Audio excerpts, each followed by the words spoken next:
Bonjour et bienvenue sur ma chaîne. La dernière fois, nous avons introduit notre cours sur le Deep Learning. Sur cette vidéo, nous passons en revue le concept du Deep Learning. Qu'est-ce que c'est que le Deep Learning? C'est un réseau de l'apprentissage automatique qui englobe la construction et l'utilisation des modèles en utilisant les réseaux de neurones. Les réseaux de neurones, avec plus de 3 couches, sont généralement classés dans la catégorie du Deep Learning. Les réseaux de neurones imitent le fonctionnement d'un cerveau humain. Ils sont organisés de la même manière que les cellules cérébrales et imitent la façon dont les humains traitent les données et prennent des décisions. Le deep learning est un domaine qui a connu une croissance exponentielle ces dernières années. Alors que les algorithmes pour les réseaux de neurones existent depuis un certain temps, le progrès en traitement et stockage des données massives ou big data, ainsi que les technologies d'inférence comme les GPU, ont contribué à la popularité et l'utilisation des réseaux de neurones pour les applications du monde réel. Le deep learning est devenu extrêmement populaire dans le traitement du langage naturel, appelé en anglais NLP, car les réseaux de neurones sont idéaux pour traiter les données non structurées. Pour la même raison, ils sont également populaires et utilisés pour les applications de reconnaissance vocale. La reconnaissance d'images est un autre domaine où le deep learning a percé. Les voitures autonomes sont aussi des applications du deep learning. En effet, toutes les applications qui nécessitent un apprentissage complexe sont généralement adaptées au deep learning. Le deep learning gagne aussi en popularité pour certaines applications comme l'expérience du client, la santé et la robotique. Maintenant, nous allons commencer par le concept du deep learning. L'un des concepts statistiques les plus utilisés dans l'apprentissage automatique est la régression linéaire. Elle construit une base essentielle pour le deep learning. La régression linéaire est un modèle linéaire qui explique la relation entre deux ou plusieurs variables. Nous avons une variable dépendante y et une variable indépendante x. Le modèle fournit une équation pour calculer la valeur de y en fonction de x. Pour calculer ça, nous avons besoin de deux valeurs constantes appelées a, la pente, et b, l'interception. La formule pour calculer y est ax plus b. Cela fournit une relation linéaire entre y et x. En réalité, la relation peut ne pas être parfaitement linéaire. Il y aura donc des erreurs dans les prédictions. La régression linéaire est utilisée dans des problèmes de régression pour prédire les variables continues. Il peut être appliqué pour plusieurs variables indépendantes comme x1, x2 jusqu'à x1. Dans ce cas, il y aura n pentes allant de A1 à 2 jusqu'à n. Regardons un exemple pour construire un modèle de régression linéaire. Lorsqu'on construit un modèle de régression linéaire, on détermine la valeur de la pente A et de l'interception B. Pour déterminer A et B, nous commençons par les valeurs connues de x et y. Vous avez sûrement appris cela dans vos cours mathématiques au collège ou au lycée. Pour une variable indépendante, nous commençons avec deux équations, puis effectuons des substitutions pour déterminer la valeur de A et B. Ensuite, les valeurs de A et B peuvent être appliquées à des situations où y n'est pas connu. Lorsqu'il y a plusieurs variables indépendantes, ces équations deviennent complexes. Une technique connexe qui est plus utilisée en deep learning est la régression logistique. La régression logistique est un modèle binaire qui définit la relation entre deux variables. La variable y, dans ce cas soit 0 ou 1, la formule est similaire à la régression linéaire, sauf que nous utilisons une fonction d'activation supplémentaire, appelée f. Cette fonction est utilisée pour convertir la variable continue issue de ax plus b en valeur booléenne de 0 ou 1. Il existe plusieurs options et variables de la fonction f. Cette équation, encore une fois, peut être étendue à plusieurs variables indépendantes de x1 vers xn. Maintenant, nous allons examiner l'analogie pour le deep learning en utilisant l'équation de régression linéaire. Utilisons une analogie pour comprendre le deep learning. Nous utiliserons cette analogie plus tard dans le cours. Le deep learning est un processus complexe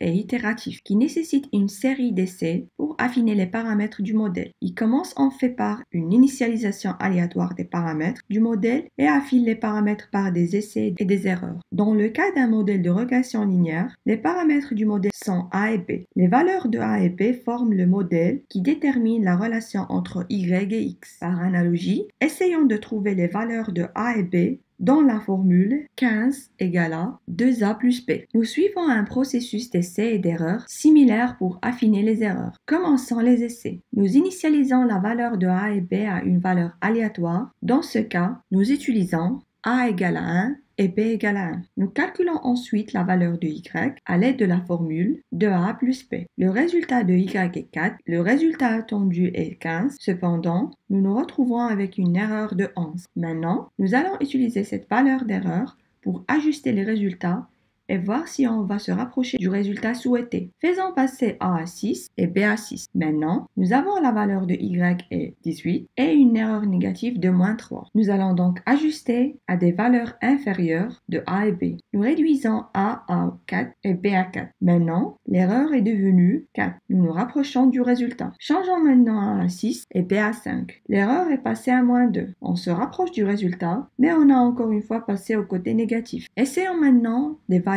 A égale à 5 et B égale à 6. L'erreur est passée à moins 1. Ajustons ensuite uniquement B à 5 et obtenons maintenant une erreur de 0. Donc, nous avons déterminé que A égale à 5 et B égale à 5 par des essais et des erreurs. Au fur et à mesure que nous effectuons ces itérations, nous réduisons progressivement l'erreur à 0, comme le montre ce graphe. Bien que l'approche mathématique consiste à utiliser des valeurs d'échantillon et à réduire l'équation fonctionne bien avec un nombre limité de variables indépendantes, elle devient incroyablement complexe lorsque le nombre de variables est vraiment élevé. De plus, l'équation ne fournit pas toujours une erreur nulle, mais dans la plupart des cas, nous essayons de minimiser l'erreur à une valeur acceptable. Veuillez conserver cet exemple comme référence pour les futures vidéos où nous explorons en profondeur le deep learning dans les chapitres suivants. Le perceptron est l'unité d'apprentissage dans un réseau de neurones artificiels. Un perceptron représente l'algorithme d'apprentissage supervisé dans un réseau de neurones artificiels. Il ressemble à une cellule cérébrale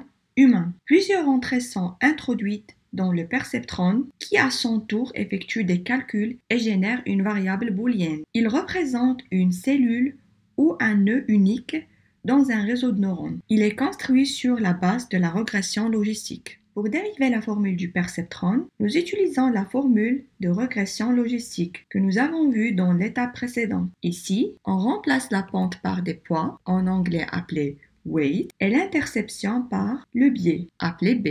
Les poids et le biais deviennent les paramètres d'un réseau de neurones. Nous appliquons ensuite une fonction d'activation, f, qui génère un résultat booléen basé sur les valeurs. Cette formule de perceptron est fondamentale pour le deep learning. Le même perceptron est représenté dans la figure ici. Nous avons plusieurs variables d'entrée indépendantes, x1, a, xn, qui sont transmises au perceptron. Chaque variable est multipliée par un poids correspondant. Le nombre de poids est égal au nombre d'entrées x. Nous ajoutons ensuite un 1 qui sera multiplié par le biais. Tous les résultats sont ensuite additionnés. Une fonction d'activation est appliquée qui fournit une valeur de y qui est soit 1 ou 0. Nous construisons un réseau de neurones en connectant un certain nombre de perceptrons. Discutons en plus dans l'étape suivante. Comment utiliser le perceptron pour construire un réseau de neurones artificiel ou en bref un RNA. Un réseau de neurones artificiel est un réseau de perceptrons. Nous avons discuté plus tôt qu'un perceptron imite la cellule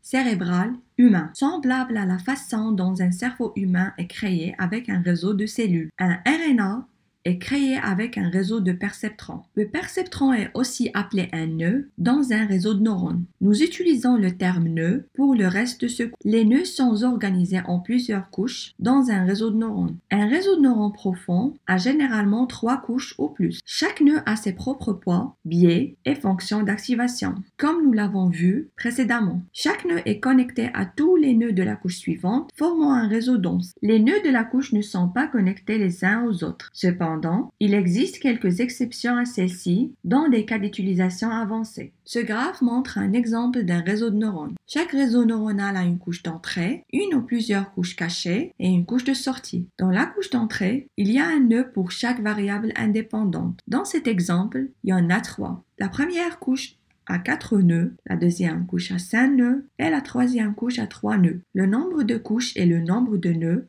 dans chaque couche est déterminé par l'expérience et l'essai, en variant d'un cas à l'autre. Le nombre de nœuds dans la couche de sortie varie en fonction du type de prédiction. Dans cet exemple, la couche de sortie a 2 nœuds. Cette architecture représente un exemple d'un réseau de neurones donné. Comment fonctionne un réseau de neurones artificiel? Les entrées ou les variables indépendantes sont envoyées depuis la couche d'entrée du réseau. Les données peuvent être pré-traitées avant l'utilisation. Les entrées sont transmises à la couche suivante. Chaque nœud est un perceptron contenant les poids, un biais et une fonction d'activation. La formule est appliquée sur les entrées et les sorties dérivées. Cela se répète pour chaque nœud de la couche. Les résultats de tous les nœuds de la couche sont ensuite transmis à la couche suivante et le processus se répète. Au fur et à mesure que le processus atteint la couche de sortie, les prédictions finales sont dérivées. Nous discutons en plus ce processus au fur et à mesure que nous progressons dans le cours. Dans la vidéo précédente, nous avons expliqué comment un réseau neuronal contient des couches, des poids et des biais. Comment créer ce réseau?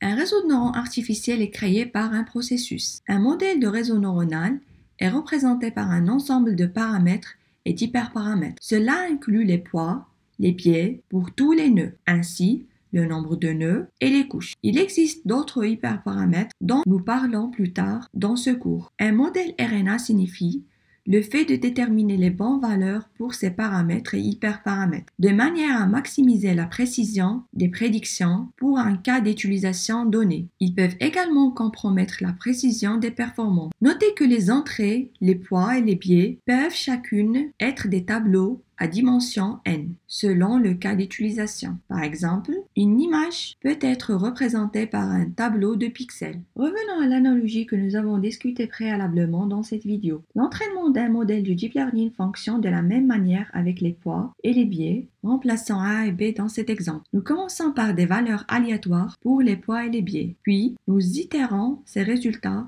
jusqu'à minimiser l'erreur. Au fur et à mesure que nous progressons, nous nous rapprochons des valeurs de poids et des biais qui peuvent prédire les résultats avec précision. Le processus d'entraînement se présente alors comme la suite. Nous utilisons les données d'entraînement comme l'apprentissage automatique ou machine learning où nous connaissons à la fois les variables dépendantes et les variables indépendantes. Nous commençons par une architecture de réseau par intuition. Nous initialisons également les poids et les biais à des valeurs aléatoires. Ensuite, nous répétons ces itérations consistantes à appliquer des poids et des biais aux entrées et calculer l'erreur. Nous continuons à répéter le processus d'ajustement des poids et des biais jusqu'à ce que l'erreur atteigne une valeur acceptable. Nous allons également affiner les hyperparamètres du réseau pour améliorer la vitesse du training et réduire les itérations. Enfin, nous enregistrons le modèle représenté par ces paramètres et hyperparamètres, puis nous l'utilisons pour les prédictions. Maintenant que nous comprenons qu'est-ce que c'est qu'un RNA,